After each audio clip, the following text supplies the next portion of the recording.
welcome everybody to our ACA Executive Summit. I'd like to introduce you to Mr. Kevin Jamison. Kevin, welcome. Thank you. Kevin is retired after 20 years in the United States Marine Corps. He has done 3 tours in Iraq and was part of the embassy evacuation in Albania in 1997 and was part of the U.S. operation in Haiti in 1994. Yep. He has 2 daughters, and upon graduating from Park University with a bachelor's in psychology, he began working with the homeless population veterans here in Kansas City. Having to say, quote, no to a homeless veteran in need has led Kevin to co-found Veterans Community Project. Kevin, I'm so glad you're here. How are you feeling today? I feel great. Feel good? Good. Yeah. We're glad you're here. So, Kevin, tell us about your time. I kind of want to take us back a little bit in time to the Marine Corps and how those experiences kind of shaped into who you are today and how you ended up at the Veterans Community Project. Perhaps we can start there. Well, I mean, my time in the Marine Corps was fun. I mean, when I retired, I often told people I felt like Peter Pan having to grow up and leave Neverland, because Wow. that's truly how I felt. I was having fun, and I was working. I was working with a bunch of young individuals that were all motivated, working toward a common goal with a common background, and things are taken care of for you, and and then you go through combat, and you experience the trauma associated with combat, but you're also not alone. Sure. You're with other people, and then you leave your family behind, and you come home, and your family has learned to live without you. Yeah. And then you try to figure your way back in and adjust, and then you finally do adjust, and then the next day you're out of the military, and all of a sudden you're not wearing a uniform anymore, and all of a sudden you have no rank. Wow. All of a sudden, a lot of what your identity has been tied to for the past how many years you were in the military, it's all gone. Right. And the transition that the military makes, most of the transitioning programs in the military are focused on employment, which is great because that's something they need, but there also needs to be a psychological piece to that. Sure. There also needs to be a social piece to that, to where you're transitioning from one culture back into another one. They give you boot camp where you assimilate into the military culture, but there's no re-assimilation process in the civilian world, where you got to work with people that don't have that same background. They don't necessarily understand all the acronyms you're throwing out there. I never realized how much the military spoke in 4-letter words. So, wow. But there's the acronyms, and you're adjusting, and then you're used to working toward a common goal. Everyone works toward that common goal, and you're not used to working with individuals working toward individual goals, and the competition that takes place, and where most military people suffer in a lot of work environments because they're competitive and they're aggressive, but they're not cutthroat. They're not, they're used to teamwork and loyalty, and taking care of your buddy and never leaving anyone behind. So the transition was significant, and after I retired, I went through a significant period of almost a year that was just the only word I can use is numb. Wow. Where you're just kind of walking around trying to find yourself again and trying to figure things out. It was almost like being 18 and getting ready to graduate from high school. What am I going to do with my life? Yeah.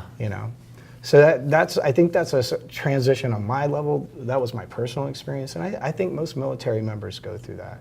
And I think the longer that you're in, the harder it is to transition out. And so my military experience was rewarding. It was joyful. It was tragic at times, but for the most part, I think the biggest thing that the military experience taught me was that to believe in myself and to be confident. And when you can survive some of the things that we went through in the military, or military people, when you can survive that, you're confident that you can accomplish a lot. I mean, let's face it, that's what the military is about. You go to boot camp, you overcome obstacles, Yeah. And so I think, having the confidence to believe in yourself and know that you can rely on yourself was probably the biggest thing I took away from the military. Wow. I'm sitting here with you, and there was a lot that you said there in a couple minutes. It was a lot to unpack there. If you're okay, we can go there. Go ahead. Go right ahead. Because I Unpack think away. part of your mission and part of the population that you're serving, their story is your story, and we'll get to that story in a second. But go back. The first thing you said. So how was it the military? And the first thing you said was fun. Yeah. Why was it fun? Of all the adjectives, the one word you picked was fun. What made it fun? Say more I about always that. believe life is what you make of it. So I like Okay. to have fun anywhere I go. And if you're not smiling or laughing, you're just adding to the suck factor. And the military has enough suck factors that you don't need to add to it. So I always tried to smile and you know, stay focused on the mission. But the reason why it was fun is because you had the latitude to have fun. You had the latitude to make things fun and enjoying. You know, the job is heavy. Yeah. But you know, when you're working with your fellow Marines, and you're for my case, fellow Marines, you know, when I was working with my fellow Marines, I couldn't have been happier. You know, we'd go bowling at lunch sometimes, and you know, it was about the brotherhood and or sisterhood, Sure. the camaraderie, the Sure. family. Family, yes. And it was less of what people don't understand about the military. It's not a job; it's a lifestyle. Right. It really is a lifestyle. It really is a culture that you embrace, and if you embrace it, it can be fun. If you don't embrace it, it can be a long time for you. And as horrible as some of the horrors that you just, you know, that the men and yourself and the women that go to fight for our country, and then there's a training process, right? The boot camp is really it's kind of I have not been in the military, so I'm gonna use kind of similar terms, but it's kind of a breaking down of the independence and then bringing together the tribe and the family so that you have each other's back. And you need that because it's a live and die situation versus when people come home and we go to corporate America or we're out having a good time, having fun. Not as life and death of a situation we're stepping out into every day, right? And the Western American culture, it's a lot different than military culture. Would you agree with that? Oh yeah, totally. So then it's almost like when they come out and come back into society, it's very traumatic. It's almost worse than seeing everything that was seen and experienced, because at least you can have the brotherhood to come together and have that process. But then it's like you're losing a huge part of your heart in a sense that you're alone. It's interesting. I actually practiced as a clinician for 10 years, and trauma really is when you suffer well, you suffer with people. It's traumatic when you're by yourself. Right. That's the part that gets you. You know what I'm saying? Because you can't make sense of it. And having that other person that can kind of be with you in it, that's the key to significant growth and it probably explains overcoming. why a lot of people that struggle, you know, they isolate themselves. Yes. Isolation is one of the key things that I notice with the homeless. They isolate themselves. Yes. You know, and especially the guys that are living in the woods and the streets. Not necessarily the guys under the bridges. They're there for different reasons, but these guys that are living out there remotely, you know, they have groups, but they live isolated. Right. They have a social cluster because they need a social cluster for different reasons. Right. Some provide financial support. Some provide, you know, it's just security. It's a security thing. Right. And for some, you know, we're social beings, so we need that connection. But when guys really start isolating themselves, and you know, we even notice it with the guys I work with. Sometimes you'll have a guy that's being quiet and starting to isolate, and you're like, "Hey, man, you okay?" And that's kind of what the military is about. Hey, man, you okay? Wow. You know, having somebody check on you like that. And that's, I mean, doing what I'm doing with Veterans Community Project is just a much part of my healing process as it is, you know, helping the veterans recover and heal as well. And that's truly what we set out to accomplish. Was we set out to get homeless veterans off the streets, but we wanted to bring the veteran community together to attack that problem of homelessness. And what we didn't realize along the way is as we are helping them recover, we started helping ourselves. Finding your own hearts. We're giving ourselves, you know, we're like a military unit, you know, we're military guys working together and we love it. I mean, we're like back at home and, you know, we're happy coming into work, you know, and we believe in what we're doing. We feel like it's a great mission and a great cause. And, you know, I feel really lucky when I wake up and I'm able to go to work knowing what I'm going to be doing that day. I know it's going to be challenging, believe me. I want to beat my head against the wall sometimes, but but for the most part, you know, coming to work with, you know, the four other guys that I work with, the military guys that I work with, it's an amazing, fun thing.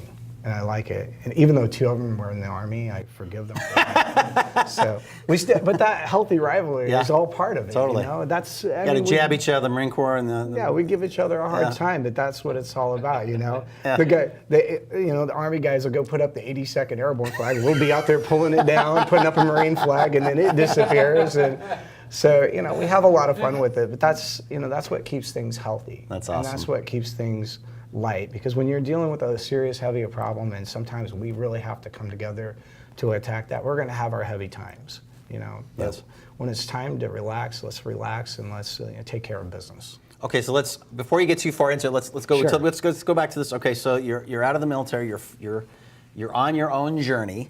Okay. You're discovering that to be a man on mission is where part of your healing journey is as well.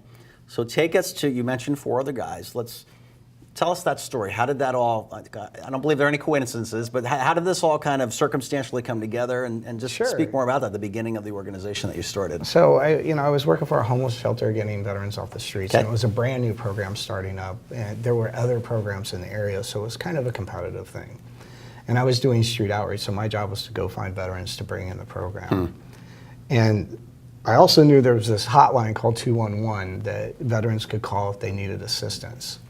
And that is, so I reached out to the guy that was running that and was like, look, if you have veterans who need help, you know, I'm with SSVF, this is what we do. And he already knew about the SSVF programs, and he didn't return my calls for like ever.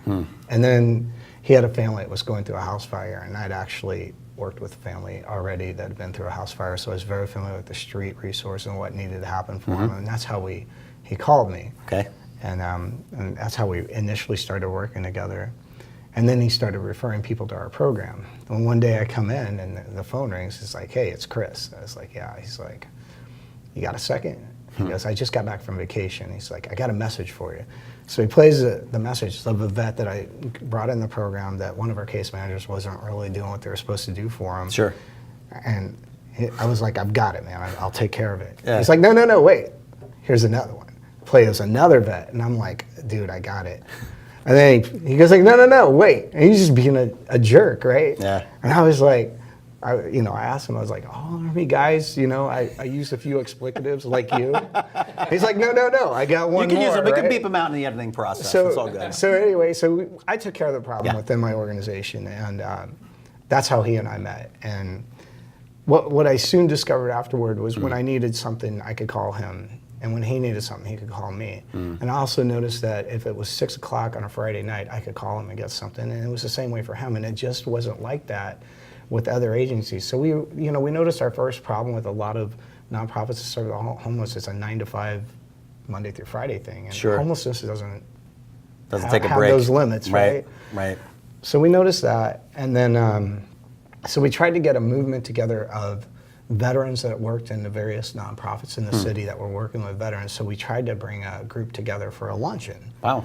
And we actually had like 6 or 7 people. We showed up, and there was one guy that showed up as a realtor. His name was Mark, and he was a Navy reservist. I mean, first of all, he's in the Navy and then a reservist. Who does that? So, but Mark was a really nice guy, Yeah. and what happened was, it just, the thing that we were trying to do, it never really took off. And we still kept talking, and Chris and I kept working with veterans, and we just kept growing more and more frustrated. I mean, little things like we couldn't find anybody to put a tank of gas in a vet's car so he would keep his job. Yeah. And then we started getting families, and this is where we got frustrated. So Chris actually, this says a lot about him. He had a credit card that his wife didn't know about. He probably had $5,000 to $10,000 worth. No, this is funny because this is how this all shook down. So he had a credit card that had $5,000 to $10,000 worth of hotel rooms that he was putting veteran families up over the weekend before they could connect, and he was doing that with veterans too. He was putting gas in. He would pick up veteran families and take them groceries. Wow. He would go meet a veteran at a gas station and give them gas, and Powerful. and when I saw that, and I saw a guy like that had the heart, not only the heart, but the dedication to what he was doing. It wasn't 9 to 5, and he was like me. Yeah. And so when I saw that, we were getting frustrated with all the vets we couldn't help, and then we were working with a family, and the guy went into a homeless shelter, and the next day he came out, and we were taking him back to his place, and all his stuff was put on the lawn. And his service animal was taken away by animal control, and that was before Memorial Day weekend in 2015. Wow. And he was like, we were both like, we were just complaining. I was at his house for a barbecue that Monday. We were both complaining, and my date was like, why don't you guys do something about it? We looked at each other, and I was like, we're actually going to do something about it. And so we started meeting. As a matter of fact, I think it wasn't like a week later we met for the first time, and we met. It was Chris, a guy from Salvation Army named Vinny Morales, and Mark Solomon, and we all sat down. And Mark brought a friend that had real estate property. So what we were doing was we were starting to draft up, what are we going to do? What we wanted to do was open a shelter that was worthy of veterans staying, and we wanted a nice, clean, safe place where we could take them off the streets. Because the three main problems that I had were I couldn't get vets off the streets that had pets because they wouldn't leave their pet behind, and that's totally understandable. The second one was I could get them off the streets to go into the shelter, but they wouldn't last long in the shelter because they were put in this, this what I call an excessive social environment. So when you're living in isolation where you can control who you're interacting and talking to, and then you go into a shelter where you're in a room the size of a broom closet with 4 or 5 other dudes, usually would happen, I'd bring them in on Friday, they'd shower and eat a few meals, and then when I come back on Monday, they'd be gone, and I'd have to go find them again. Right. So that was frustrating too. And then there was the last one of the guys that were out there that just weren't getting help. And we're like, what would it take? We started thinking about, what it would take. And that's when we started looking at schools. And one of the first buildings I remember looking at was Westport High School. And we drove down Independence Avenue and we looked at a couple places. And then, we're about 3 months into it now, meetings. We're meeting every Monday at Houlihan's up north in Kansas City. And we would have different people come in, and we had a guy come in that ran businesses, or did like a business administrative group, but he had experience helping starting nonprofits. So that was the first check Chris wrote was to him to put our nonprofit application together. And it was, and then he, with his experience, he helped us, probably one of the best and smartest things we did, he helped us define our organization. He helped guide us through the 5,000-foot view down to the strategy. Really drill down. But not only that, but we defined, what do we want our pillars of service to be? What do we want to be about? And the concept of an oath to serve those who have served us, the concepts of never saying no to a veteran in need, the concept of bringing the veteran community together to attack veteran issues, the concept of being an avenue for the community to give back to veterans, and the concept of just attacking problems relentlessly without boundaries or without borders. Don't be limited by the current status quo. We're lucky. We weren't 25-year social workers or things like that, that were ingrained in the system. Right. We were veterans from the outside. We felt like outsiders the whole time. We didn't feel like we were on the inside. And for us, it had its advantages of trying to look at things differently. And we don't think we have all the answers, but you know what? We don't need them because we're going to try, and we can figure it out, and we can adjust. We're adaptive. We can adjust as we go along and correct as we go along, just like we have the entire time we've been doing this. So we had that thought concept when we put everything together, and then by chance, my fiance at the time said, hey, I know a city council person. I'd like to invite her in to talk to you guys. And her name is Teresa Lohr, and she's known for being a very strong animal rights advocate. And she liked the fact that we were going to be one of the only shelters that was going to serve animals. And at the end of that meeting, I'll never forget, she was like, why don't you guys look at tiny houses? I'm like, what, like a shed? That was me. And Chris looked at me and was like, and we both, he was like, I kind of heard of the show, but neither one of us weren't. And I think that's the key to why people are having trouble replicating us, is because we started out working with the homeless and trying to find a solution for homelessness. We didn't start with tiny houses and then trying to find homeless people to put in them. It's a big difference because our approach is so different, because we wanted to attack it not just with the tiny houses, but with the services. And so we broke away from that meeting with Teresa, and so we did research. And Chris was researching it from the build and cost perspective, and I kind of looked at it just naturally from the social service perspective. What could it provide? What does it do? And then I was like, wow, this just makes complete sense. And then Chris comes back, we can build these for between $10,000 and $15,000 a piece. And we're like, when you're sitting there having conversations, you got nothing. Right. Nothing in the bank, no donations, and you're going to be raising the money yourself. And then you go out there and you see, you see the price tag associated with these buildings is up to $3 million to buy one and then renovate it. And then you're like, oh, but it only costs $15,000 to build a tiny house. And it really shifted our whole thinking and adjusted our whole mindset. We really latched onto it from the beginning. As soon as we came back with that, we're like, this is something we can do. And then we started reaching out to people, the other tiny house communities across the United States. Yeah. And we also reached out to, there's a group in Kansas City called the Tiny House Collective, and we probably learned more from them than anybody else in the beginning. Because that group had actually gone through and pushed through the cottage codes that we're allowed to build under. So basically the groundwork for what we accomplished was laid by them a few years before that. And I talked to the president or vice president of the Tiny House Collective, and he gave me great advice, talked about the square footage that we could build to. Initially, we were looking at 144 square foot houses. Legally, you can't do that in Kansas City. We build under the cottage code, so you have to be a minimum of 220. Right.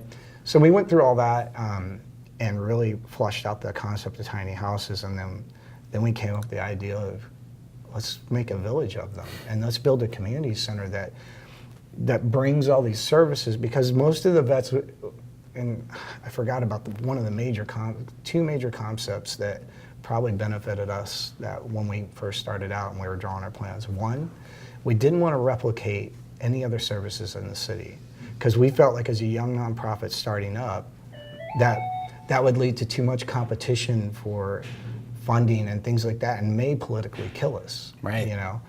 That was the first thing. So we didn't want to compete with existing programs. What we wanted to do was complement them and exist as an extra service that filled in the gaps of veterans that fell between them. And that was very key to us as well, because what it led us to do was these guys weren't getting services from anybody. So now we're looking at, how do we get free medical? How do we get free dental for them? How do we help them?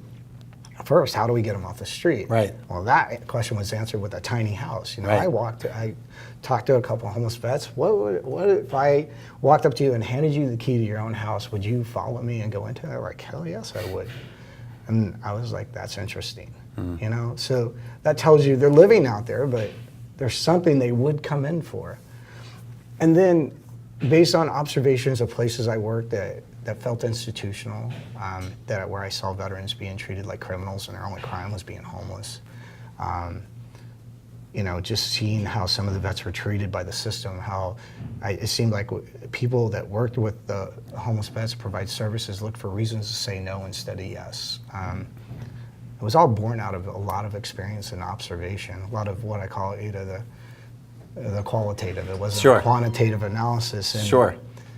And we just, so I'm going to pause for a second. No, it's okay. Well, there's just so much you've shared. I would love to have you just keep going, because you're dropping these nugget bombs all over the place. Because here's the thing that you were saying, something about, because the audience that'll be watching these videos are executives and professionals and small business owners looking to succeed, and the lessons that get drawn from these interviews from people that are successful. I believe you're a huge success. I mean, what the elements that I'm seeing is that you're able to take. You said they can't reduplicate it, because what I'm hearing is that most organizations come together and then there's mission. But the thing is, with you guys, there was the relationship, right? That got cultivated. There was a culture that you guys wanted to create. There was an entrepreneurial spirit in that they saw the need and the gaps, right? They saw what's missing, and then you were going to go and serve. That's the key word there, and go fill those gaps. Even though the money wasn't there yet, if you just did those things, the money was going to show up eventually. Because the thing is that you can't reduplicate this glue that you guys have, but there's principles there too that people can learn. Right. If you're going to do this, make sure why you're doing it, how you're going to get it done together, And then what you going to do? That's almost like we always ask, so what do you do? Tiny houses for veterans. Well, wait, how do you do it? We do it as a team, as a group of 5. And why? Because we're finding our healing. We're finding our own, does that make sense? Our own story, because that's their story. And we had left a story on the battlefield, now we're coming back to a battlefield home, and that's the mission we're going on. People are going to get behind that. And entrepreneurs and executives and small business all can learn from this. I mean, it's not about bottom line, metrics, dollars, and how we're going to do this, but it's like why we're doing it. And then you lead from that place, which is what you guys are doing. You're leading, right? Right. You got the flag, and you're leading them. Say, come on, there's a home here, guys. When we set out with our services and we looked at our, how we wanted to staff it. Right. The true spirit that lies through our program is serving the veteran, always serving the veteran. Right. And doing what it takes to serve the veteran, taking your time that it takes to accomplish the mission. It's going to take longer for some of these guys who've been on the streets longer, but we've got the compassion and the time and the patience to work with them because you know what, they're our brother and sister that's out there. Right. And then there's, if we looked at it from a traditional nonprofit perspective, our case management ratios are 1-8. Most of the veteran programs in their city are 1-20 or 1-30. We wanted them to have, if you look at 1-20 or 1-30, that's only like 2 hours or an hour and a half to work with a guy for a week. For the way we're doing it, we want them spending time. We want them forming non-traditional bonds of social work. We want to be a family, and we want to develop them as a family, and we want to create a family of veterans that are in recovery from homelessness and all working together and all supporting each other. And we know it sounds ambitious and we know it sounds utopian, but you know what? We're going to do it. Yeah. Because we know we can do it, and we know that we're going to make mistakes. We're willing to make mistakes, but we also know we're going to succeed. But the key, I think, ingredient for us and our success is that we do. We talked about it to a point, and then we executed. Right.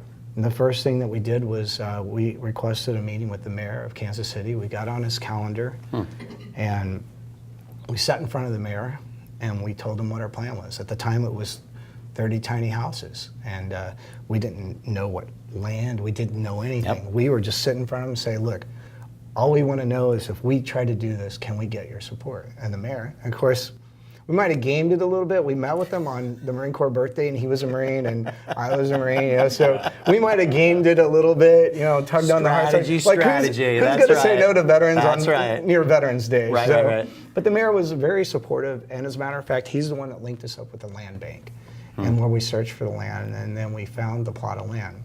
But the interesting side of that story after the meeting with the mayor was the mayor's calendar is public. Next thing you know, reporters are trying to find us and find out who we are and what we are. And next thing you know, Chris is calling me, hey, we got an interview. Well, at the time, I'm working on a program that's a VA contract. Right. And Chris is still working where he worked. And next thing you know, we're standing in front of the VA doing an interview about how we're going to try to attack homelessness. And it probably looked really cocky, but the reporter's the one that wanted to do it there because it was around Veterans Day. Yeah. And we both went to the interview knowing we were probably going to get fired the next day. But that didn't matter to us because we were dedicated. And as a matter of fact, I resigned the next day. You know what? Your why was big enough. That's the lesson. It's like if it's that important enough, you're not going to quit. You're in it for the long game. And this is for business owners. This is for executives. You got to know why you're doing what you're doing because it'll determine how long you stay, how committed you are, and people will buy from. People will invest. So we're going to have to. As we're getting to the close of our interview, I enjoyed it. I think I'll go another 30 minutes with you, by the way. And we're going to. Well, we're already gone to 30. We're already there. Look at that. So and then we're going to have some questions. But here's the call to action. So if we were to tell our viewers who are watching this interview or the audience, how can we help? What's the call to action? What is it? What's the message you want to leave today with everybody based on all this? We have a few things that you see us repeat on social media quite a bit. One is everybody can do something. So when we talk to businesses, we talk to organizations, we present who we are. We don't tell our stories, we tell the stories of the veterans that we're trying to serve. And we let them figure out how they want to be involved. I'm not going to stand in front of everybody and ask for money, especially, I've stood in front of groups of little old ladies. I'm not there to get in their checkbook. I'm just there to tell the story. And next thing you know, I've got, 50 quilts showing up at my door. Right. So it's about engagement and letting people engage on their own terms. And and letting people believe and be a part of this. And for us, So where should we go? Where do you people should go? go to our, what we always tell people to do is go to our website or our Facebook page. What is that website? If you could tell Website everybody. is veteranscommunityproject.org. On Facebook, just look for Veterans Community Project. And you can sign up to donate or volunteer. If you go on social media and follow us, we post veterans' needs all the times. We have veterans that will come in seeking help and services, and we will actually post it right on Facebook. You know, we found a veteran and his wife under the bridge. She was pregnant. We made a call for action, and I called for some blankets and some other stuff they needed. Next thing you know, we got 2 Jeep loads of stuff that people donate. So that's how we leverage social media. And so I asked people to follow us on Facebook. I asked people to go on our website. I asked them to donate. We've got 10 houses down. We've got 40 more to go. And we're looking for more sponsors. We're looking for more volunteers. And we're looking for people that want to get involved any way they can. Was this fun? Was this fun? Yeah, Did it's you enjoy always this? fun. Oh, no, I'm not nervous. Okay. The thing about it, I got That over doesn't surprise me one bit, yeah. You get over a long time ago. I got over my nervousness a long time ago, and going to people and asking them for help a long time ago, because this isn't about me. And this isn't about my organization. This is about the veterans that we're trying to serve. And this is about being a voice for them. And this is about accomplishing things for them, like the bus pass program that is now started. This is about trying to make a difference in their lives. And it's a step-by-step process, and it's not going to be overnight. But real change can happen, and real change can be effective. You just have to try. Yeah, You know? that's good. Kevin Jamison, thank you so much Thank you. for this interview. I really enjoyed it. If we give him a round of applause. Thank you for your service abroad, and even more so, thank you for your service at home, because these men and women need you. They really do, and they need your team. So Thank you very much. with that, we'll be right back. All right.